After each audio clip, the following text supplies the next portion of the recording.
Hey guys, on today's video, I'm gonna cook 2 briskets on 2 different kinds of cookers, and I'm gonna see if I can match them in taste, tenderness, and appearance. Let's go.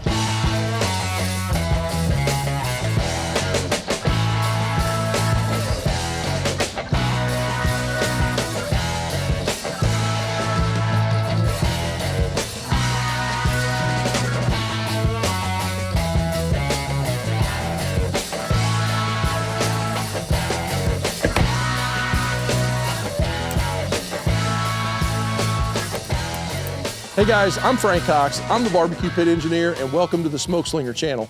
Hey, so I've always wondered if the Smokeslinger direct heat smoker, if I can cook the exact same brisket on that as I can on the Liberty94 or any other offset for that matter. So on today's video, what I did is I went to Walmart and I just got the cheapest briskets I could find. They cost me about $4.94 a pound, and they're Excel choice briskets. There's nothing fancy. As a matter of fact, they only had 3 briskets at all in Walmart, and I just picked out the 2 best ones of the pack. So I've already got them trimmed up and seasoned. On today's seasoning lineup, we're using a rub from my buddy Scott Bartlow down at Bartlow's Barbecue. We're using his Dust Bowl rub as our base layer. That's like a buttery, salty, garlic kind of a white rub. It's a really great base if you just want to get some salt in and get some different flavors like that on your base layer. And then I came over the top of that with a Texas beef rub from my buddy Mark Lambert at Sweet Swine of Mine. You can get the links to both of those rubs in the comments. After I did that, I did a really light dust of pepper, just straight black pepper. No fancy grind, no crazy stuff, just great value.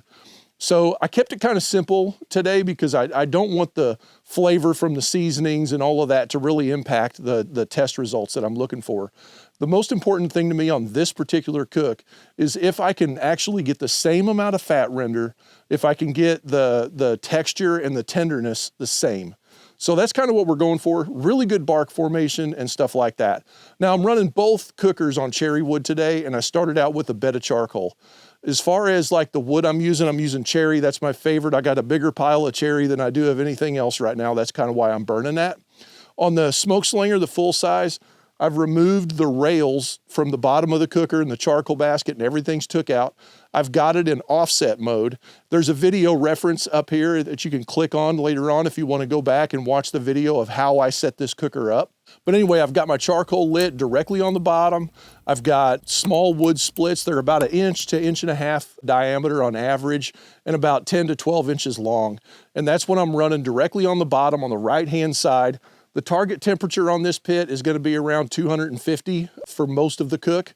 Over here on the Liberty94, I lit it just like I did in my last video. There's a link to that video up above where I did my seasoning cook. The only difference is I started this pit out around 250 or so. And what we're going to do is we're going to, like, when I put that cold meat on, I know this pit's going to drop a little bit in temperature, and then I'm going to have to recover temp.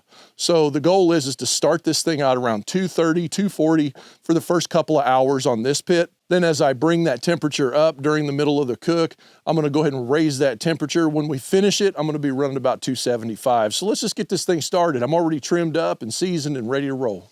Okay guys, here's our brisket. This is the point side right here. This is the bigger of the 2 briskets. When I say bigger, it's just barely bigger, just a pound maybe bigger. I'm gonna go ahead and put this on the pit right here, dead center. Just where we're at. Now, I kind of like to scrunch it up just a little bit, just to kind of get some thicker end on this flat back here. I put it point side towards the fire. It really doesn't matter on the Liberty94 because these pits cook so even, it doesn't matter where you point what. Now, I've got my flow tuner baffle plate about 2.5 inches off the wall, the firebox wall, and my dampers in the flow tuner baffle are about half open. And the open side is on the left side, the outsides is open. Now, whenever I wrap the brisket, I am going to go ahead and flip it around and put the point on this end just for consistency is the only reason. You don't have to worry about any uneven temperatures here. Here we go. See you in a little while. Okay guys, here's the brisket number 2. Point side is on the upper side of this brisket. Nice little trim on that. It should do really nicely. Like I say, this is the one that's slightly smaller. And our fire is on this side in offset mode. Everything's coming up and going across. So we're gonna face the point into the airflow, direction of air. And I'm gonna keep it away a little bit from the exhausts on this side. So I'm sliding everything that way as far as I can. And I wanna keep it on this rack because I'm looking for that air mass to come up and hit the lid and come down. That's how I'm gonna duplicate the results of the offset. Okay guys, I wanted to drop in real quick and just give you a couple of details about today's cook. So this morning we started out about 6 o'clock, getting pits ready to roll. I trimmed the briskets this morning. I didn't do any of this prep work the night before. I did that while the cookers were coming up to temp. Now, a little note about that, because of that, I'm not gonna get that dry brine sort of situation happening with that salty base layer going down inside the surface of the meat. So if you really want to do the perfect brisket, I recommend that you start trimming and all of that stuff the night before, and then get it out plenty of time so that you can get that salt on there, that salt layer on the base layer, and it'll start doing that dry brine process for you. And then you can put on your other seasoning layers after that. It's gonna give you a lot better result in the end. But like I said, this is more of a test between the same exact situation on both cookers as much as we possibly can to just test if we can get the same result on both of these pits. So anyway, that's a little bit of that. As the day moves on, the lighting should be better because the sun winds up moving that way, and we'll get some really good light about the time that, you know, we're ready to wrap and things like that. Anyway, and I would invite you real quick while we're waiting for these briskets to cook, if you don't mind, go over to Smokeslinger.com and check on the pits that we offer. Right now, lead times are 4 weeks-ish. I think the Liberty94 might be a little bit longer, like 6 weeks, because we just launched it. But the lead times right now are 4 weeks, and we've been nailing that for months and months and months now. The flow at the shop down there is really great. So shipping prices are super cheap. If you just wanted to buy on the website, you can. It's like a flat $6.99, I think, is the shipping rate on there. But I do recommend fill out the quote and get on the phone with me or Dave. You're gonna wind up with a much cheaper shipping price, I believe, in most situations. Go to our Facebook group and join that. It's a Smokeslinger Pit Owners group on Facebook. There's a link in the description. What you'll see in there is a whole bunch of guys in there that are just nuts about these pits.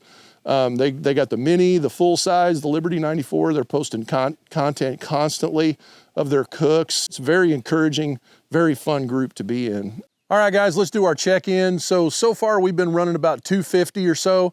Now, I did look a couple of times. The observation I'm making right now is that I think this brisket's gonna finish a little faster than the other one. The reason being is because I'm cooking on the top rack, and that rack is only about this much down. The top of the brisket's probably about 4 inches down from the lid. And so you're getting a lot more heat that's just hitting the top of that brisket like that. So I'm gonna continue the cook just like it is. I'm not gonna change anything, but I think that this brisket's gonna be a little farther along. This brisket over here is just coasting just like every brisket I ever cook. It's doing perfect. We're about 2 hours in right now, and I just want to get kind of an idea where we're at on internal temp. Now, I don't cook briskets by internal temp. I look at render and all of that. But this is just a good reference point to see like where they're trailing behind each other or not. So anyway, let's get that going. So got some sun on this one here. You can see the point is looking a little darker right here. Now, one thing you could do if you wanted is put a blocker log right here, which I may do that. That's the only thing I'll change on this one. But the color looks really dang great. The bottom, you know, I can see that everything's just starting to tighten up a little bit. Let's see where we're at on this one here. In the flat, let's do that. We're about 159 in the flat, wow. And in the point, we're about 140 or so. So I think I'm gonna go ahead and put a blocker log right here. And my temperature on this pit has been running about 250. Now I've got pans underneath so I can catch some of this juice. That's something I thought of, just kind of like running around here. I was like, dang, I ought to put a pan right there so I can catch some of that juice. You could do that on the offset in the very bottom of the tank, but I decided not to do that. All right, let's go over to the offset. Let's get a look at this brisket. So the color's not as dark on this one, mostly because we're got a lot more distance between the top of this cooker and the top of the brisket. So all this heat's rolling up on top. We're still getting that top-down convection, and we're getting some roll underneath. So the color's a lot more even on this brisket. Let's see where we're at. Yeah, so this one here is running way behind. We got a lot more desirable temperature right now on the flat. We're about 94. Like I said, this is about 2 hours in, and this is exactly what I'm looking for right now. I want to start warming this brisket from the inside out, and then I'm going to worry about pounding that bark here in a little while, right before we wrap. Anyway, we're just going to keep on rolling. On this brisket here, I'm not going for a wrap on a specific time. I'm going for a wrap based on what the render looks like. I'm going to do the same thing on the other brisket. So we need to slow that cook down on the Smokeslinger a little bit to have a comparable cook. So here I've got what I call a blocker log. This log's going to go on there just like this right in front of that point. And what that's going to do is it's just going to shield the end of that point so that we're not just getting this dead blow right on the end of the point. You can see how dark that is right there. What's going to happen now is all the smoke and the heat is going to be rolling down from the top and hitting the middle of that brisket while not just scorching the end of this point. That's what you would do on a normal offset to prevent that. But then I'm going to drop my temperature down, I think, to somewhere around 225 on this brisket for the next few hours. Okay, so the way I'm going to do that is I'm going to wind up closing down this intake a little bit, but I got to make sure I don't get a dirty fire from the wood. So on this side over here, I'm going to open up these exhausts just a little bit. And what that's going to let me do is just kind of bleed some of that off and get it out of here. And then on this side over here, I'm going to leave those exhausts open more than these exhausts while still just shutting this damper down just a little bit. Let's check our coal bed. So what I want to see in here is basically embers at this point. I'm okay with some smoke off of these logs. I just don't want it to be a dirty smoke. So I've kind of got these logs sitting perpendicular to the direction of airflow. And what that does is it kind of limits the amount of air that gets right down to that coal bed. If I wanted to get a lot more air on the coal bed, I would run my logs in direction with air coming in. The other thing you can do on this is crowd logs together. When you crowd your logs together, that winds up limiting the amount of air to the coal bed, and the coal bed is where all of your heat comes from. Like I said, you just want to make sure and limit the amount of white smoke you get in this scenario. And if you had to, you could switch over to more coals than you do logs. But I want to burn all wood today just to test this whole cookout. So here, that's how we're going to go. So let's just watch our temperature for a little bit and see what it does.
All right, guys, we're gonna go ahead and wrap these briskets. They're both about right at that in the 160s on internal temperature.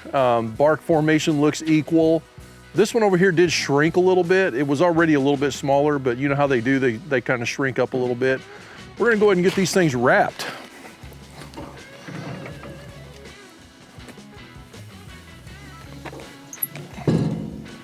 There you go, she's a beaut. There you go.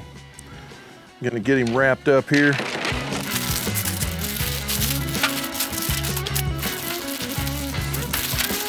There's one. Nothing like doing this in the wind by yourself. Jeez. There we go. There you go, guys. Brisket number 2 off the offset.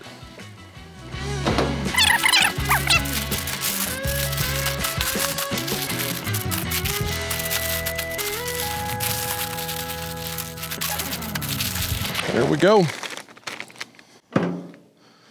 Now we're just gonna let them rock and roll in here for a couple more hours and see where we get. Okay guys, it's been almost 9 hours and I'm just gonna give you kind of a rundown of the cook so far.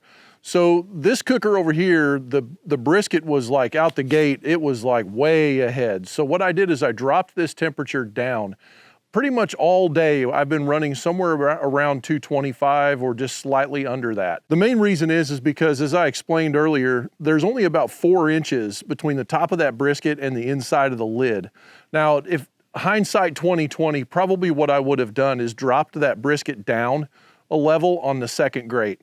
Main reason is because imagine cooking on the top rack in an offset. If you had a second shelf inside one of these, it's gonna be super scalding hot and that brisket's just gonna get cooked on the outside a lot faster than it's gonna warm up from the inside. So in this situation, we're doing really great. I just had to drop my cooking temperature way down. And so it's not really that hard to run this pit that way, but you have to have super dry wood. If you wind up running your pit, your Smokeslinger that is, and you're trying to run around 225 or 200 in that range right there for any length of time, if your wood is too wet, it's gonna condensate a lot, you're gonna have a lot of smoldering, you're gonna have dirty smoke, you will have an over-smoked flavor on whatever it is that you're cooking. So I do like to cook personally on the full-size Smokeslinger, I do like to cook at a higher temp, like 250, 275, that's like my preferred zone to cook in. Now on the offset, this thing has ran itself all day long. My normal brisket length of time on an offset is about 12 hours. So we put the brisket on at 8. It's probably gonna be darn near 8, a little bit before, right at 8 o'clock whenever I'm done cooking this brisket on this offset. On the Smokeslinger, on the other hand, like I said, we came out the gate pretty fast. And so it's been kind of calming down. The cooker has. I was able to drop that temperature down enough to where it didn't overshoot temp.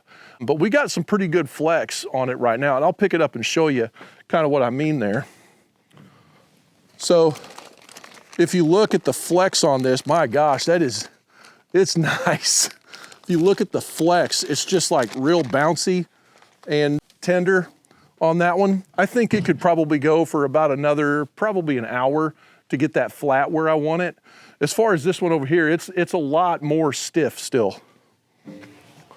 Of course, it is super hot as well, but I can feel it's rendering and it's tender and all of that, but we don't have near the tenderness in it that I want. And that's to be expected about this time in the way I cook a brisket. So like I say, we're probably gonna go another 3 hours on this. It's fixing to get dark out here, so I'm probably gonna have to get some lights set up and things like that so that you can kind of see what we're doing. Probably not gonna have a lot of time to rest. Normally what I do on a brisket is if I cook 12 hours, I try to rest 12 hours. So it's about a 24-hour span of time. Anyway, for this cook right here, I'm pretty happy with how everything's going. Both cookers are just sipping the wood.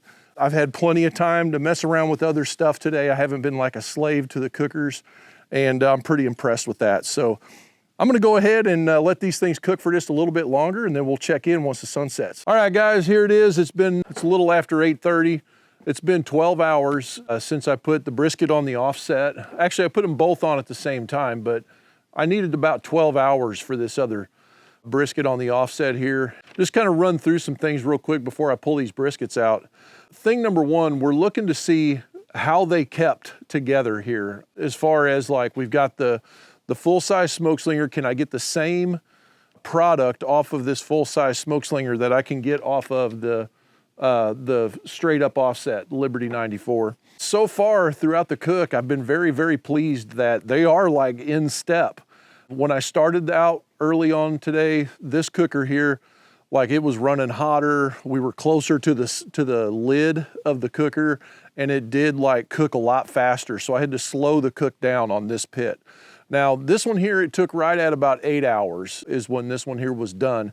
And then I basically just dropped the temp down. I've been maintaining, it just now kind of dove off, but I've been maintaining right at around like that 140 mark just to let this brisket rest. Now over here on this one, we're right at the 194 internal temp right now on a 12-hour cook, which normally what I would do is take these briskets and I would hold them for, like I said, about 12 hours. We're not gonna have time to do that. It's not realistic. A 12-hour hold on that, it's gonna continue to render, it's gonna continue to get awesome, stuff like that. And I don't think it's a good, unbiased test at that point. I think I should test them right now, pull them straight off the pit. Don't worry about like having amazing, awesome brisket. Let's just see if each brisket is, how close in step the briskets are with each other. So to get started here, I'm gonna pull the direct heat brisket off. Coons are gonna be happy in the driveway tonight. By the time I open this up and get all this juice rolling, boy, it smells good, my goodness. Here, look at here. There we go. It's pretty nice. I'm pretty happy with that. All right, so I'm gonna cut this right down the middle between the point and the flat. Okay, let's see what we got here. Well, look at that. It's definitely got plenty of moisture. Can you see that moisture on the camera? Yes. Good. There we go. Oh yeah, we're dripping. That's awesome. So I'm not gonna worry about slicing this entire brisket. I'm actually gonna come in about 4 or 5 slices, about right in here. The bottom is a little bit tough now. I'm not really sure what caused that. I can feel it though. Let's see what that slice looks like. So it's a little bit tight still. That rest would have probably fixed that. This is the flat. I would like to see that hanging a little bit more across my finger. Now if I pull that, it's got great pull, a little bit of snap.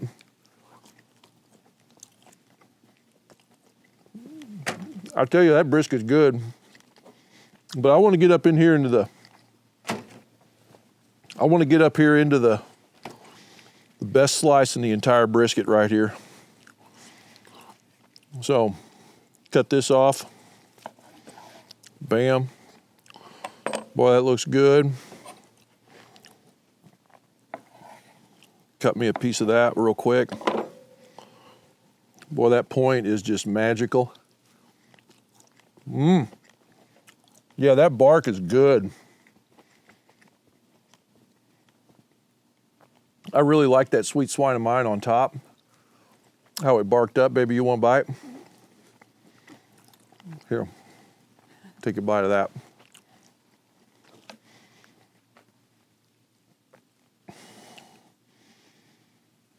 Yeah, that's a keeper, I think. Is that good? Mm-hmm. Tons of moisture in that. Right there. Yeah, I dig it. Good smoke ring. There's the point, there's the flat. Right there. Now this is, like I said, this is a choice brisket from Walmart. So there is no, like, we didn't inject this. This is just a straight up brisket. It's just right out of the case. We rubbed it. I didn't even let it have like a long time for the salt and stuff to do its magic. Now we're gonna get this one here off of the offset.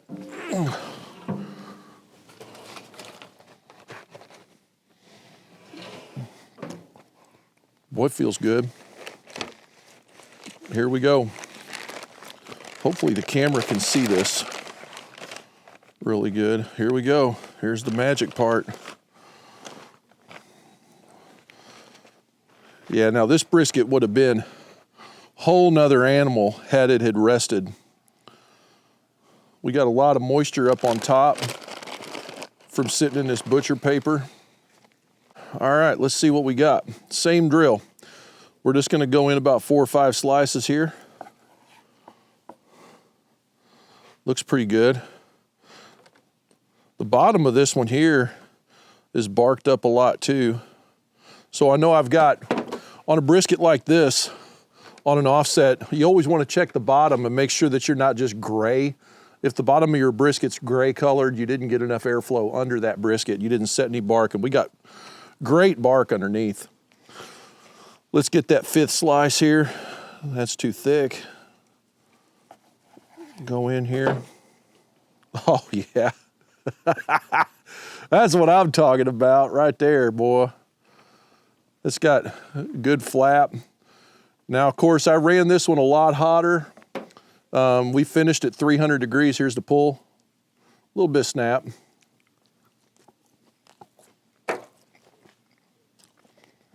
The flat on this one doesn't have as much moisture in it as the direct heat pit does. It's definitely not overcooked.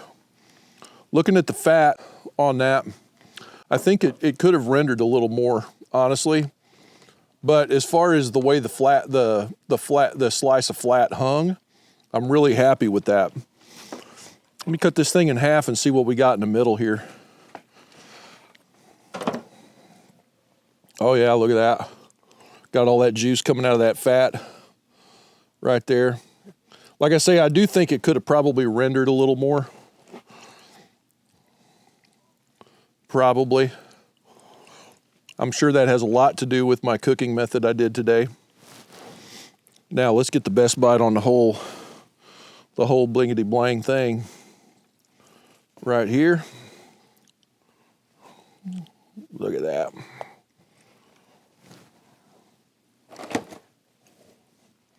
Now the tenderness, I'm not sure because I haven't had this bite yet, but in the flat, the tenderness on the offset, it needed more time to render, and it definitely needed that rest. That rest would have been magic in this thing. Holding it for 12 hours at 140 is awesome.